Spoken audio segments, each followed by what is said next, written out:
بسم اللہ الرحمن الرحیم۔ السلام علیکم۔ حضرت یوسف علیہ السلام کا حسن دیکھ کر مصر کی خواتینوں نے اپنی انگلیاں کاٹ دی۔ زلیخا کا حضرت یوسف علیہ السلام سے عشق جو جوانی سے بڑھاپے تک گیا اور بڑھاپے سے پھر جوانی تک آیا۔ حضرت یوسف علیہ السلام کو اللہ تبارک و تعالیٰ نے مصر کے بازار میں بکوایا۔ پھر اللہ تبارک و تعالیٰ نے حضرت یوسف علیہ السلام کو مصر کا بادشاہ بنایا۔ حضرت یوسف علیہ السلام کو آپ کے بھائیوں نے کنویں میں پھینک دیا۔ آپ کے بھائی آپ سے حسد کرتے تھے۔ آپ کنویں میں کئی دن بھوکے اور پیاسے رہے، اللہ تبارک و تعالیٰ سے دعا کرتے رہے۔ ایک قافلہ اس کنویں سے گزرا۔ قافلے والوں نے کنویں میں آپ کو دیکھا تو کنویں سے آپ کو باہر نکال لیا اور غلام کے طور پر آپ کو مصر کے بازار میں لایا گیا۔ مصر کے لوگ آپ کے حسن و جمال کو دیکھ کر حیران رہ گئے اور آپ کی قیمت لگانے لگے۔ مصر کے بازار میں عزیز مصر نے آپ کو خرید لیا اور اپنے محل میں لے آیا۔ حضرت یوسف علیہ السلام نے بچپن سے لے کر اپنی جوانی تک کا سفر عزیز مصر کے محل میں ہی گزارا۔ جیسے ہی آپ نے جوانی میں قدم رکھا تو آپ کا حسن و جمال اور بھی بے انتہا ہو گیا۔ عزیز مصر کی بیوی جس کا نام زلیخا تھا آپ کے عشق میں دیوانی تھی۔ عزیز مصر کی بیوی زلیخا نے آپ سے ناجائز تعلقات کا اظہار کیا۔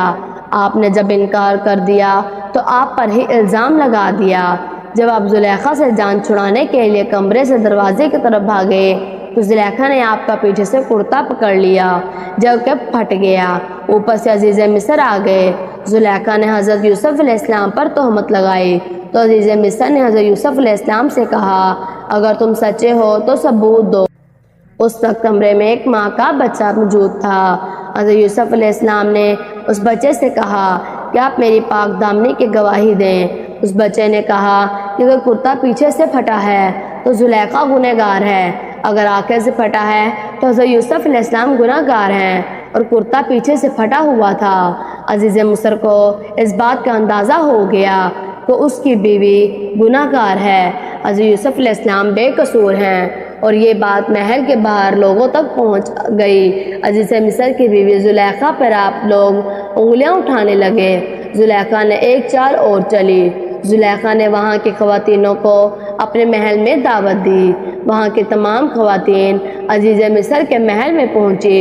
زلیخا نے تمام خواتینوں کے ہاتھ ایک ایک پھل دے دیا اور ایک ایک چھری دے دی۔ تمام خواتینوں کو بٹھا دیا اور حکم دیا جب تک زلیخا نہ کہے اس پھل کو نہ کاٹا جائے، اور حضرت یوسف علیہ السلام عزیز مصر کے محل میں اس وقت غلام تھے۔ زلیخا نے اپنی کنیز کو کہا کہ حضرت یوسف علیہ السلام کو اس محل میں لے کر آئیں۔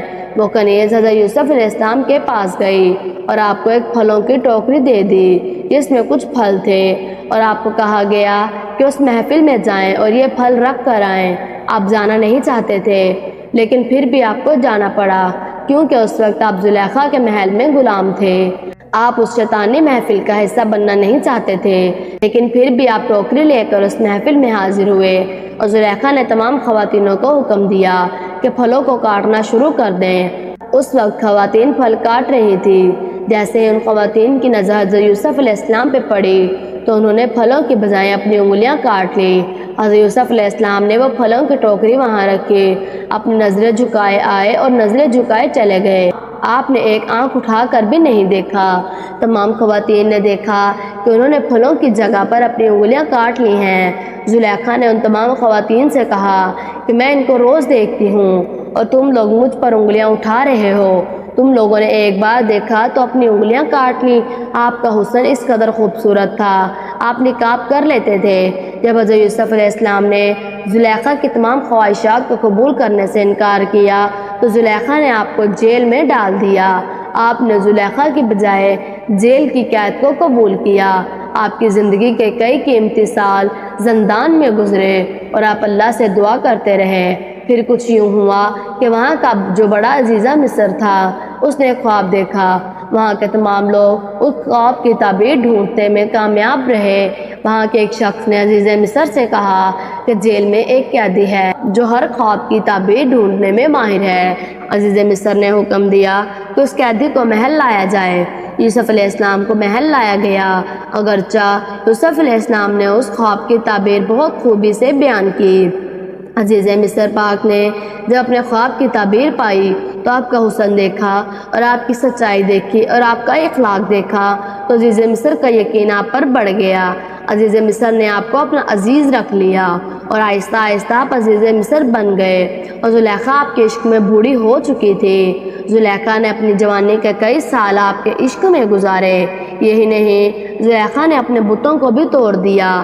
زلیخا آپ کے عشق میں رو رو کر اندھی ہو چکی تھی، اور ادھر حضرت یوسف علیہ السلام کو اللہ تبارک و تعالیٰ نے خواب میں دکھایا کہ ایک بوڑھی عورت انہیں پکارتی ہے اللہ کی طرف سے۔ حضرت یوسف علیہ السلام کو معلوم ہوا کہ زلیخا اپنے تمام معبود جس کو وہ پوجتی تھی، جس کی وہ پوجا کیا کرتی تھی، ان تمام بتوں کو توڑ چکی ہے اور اس بات کو مان چکی ہے کہ حضرت یوسف علیہ السلام کا خدا سچا ہے اور حضرت یوسف علیہ السلام اللہ کے پیغمبر ہیں۔ زلیخا کو آپ سے سچا عشق ہو گیا تھا، لہٰذا اللہ کی طرف سے حکم ہوا کہ آپ اس سے نکاح کر لیں۔ جب زلیخا کو آپ کے پاس لایا گیا تو زلیخا اس وقت آپ کو دیکھ نہیں سکتی تھی۔ حضرت یوسف علیہ السلام نے زلیخا سے کہا کیا تمہاری کوئی خواہش ہے؟ تو زلیخا نے کہا کہ میں آپ کو دیکھنا چاہتی ہوں، میں آپ کے عشق میں اندھی ہو چکی ہوں۔ حضرت یوسف علیہ السلام نے دعا کی تو زلیخا کی آنکھوں کی روشنی واپس آ گئی۔ یہ معجزہ وہاں تمام لوگوں نے دیکھا اور وہاں کئی لوگ ایمان لے آئے، اور کچھ کافر تھے، کچھ پنڈت تھے جو کہنے لگے کہ ہم نہیں مانتے کہ زلیخا اندھی بھی ہوئی تھی، ہم یہی کہیں گے کہ زلیخا پہلے سے دیکھ سکتی ہے۔ حضرت یوسف علیہ السلام نے فرمایا آپ لوگ یہ تو جانتے ہیں نا کہ زلیخا بوڑھی ہو چکی ہے، اگر یہ جوان ہو جائے تو کیا آپ ایمان لے آئیں گے؟ پھر انہوں نے ایک ساتھ کہا کہ ہم ایمان لے آئیں گے۔ یوسف علیہ السلام نے اللہ سے دعا کی تو زلیخا کی جوانی واپس آ گئی۔ یہ معجزہ وہاں عزیز مصر کے محل میں تمام لوگوں نے دیکھا۔ عزیز مصر نے دیکھا تو وہ کافر ایمان نہ لائے اور کہنے لگے آپ جادوگر ہیں۔ جو خوش نصیب تھے وہ ایمان لے آئے اور جو بد نصیب تھے وہ کافر ہی رہے۔ ہم امید کرتے ہیں کہ آپ کو انفارمیشن اچھی لگی ہوگی۔ اس طرح کی پیاری پیاری ویڈیوز دیکھنے کے لیے ہمارے چینل ہمنا وائس کو سبسکرائب کر لیں۔ ہمارے چینل پر اس طرح کی معلوماتی ویڈیوز اپلوڈ کی جاتی ہیں۔ اللہ تبارک و تعالیٰ آپ کے علم میں اضافہ کرے، آمین۔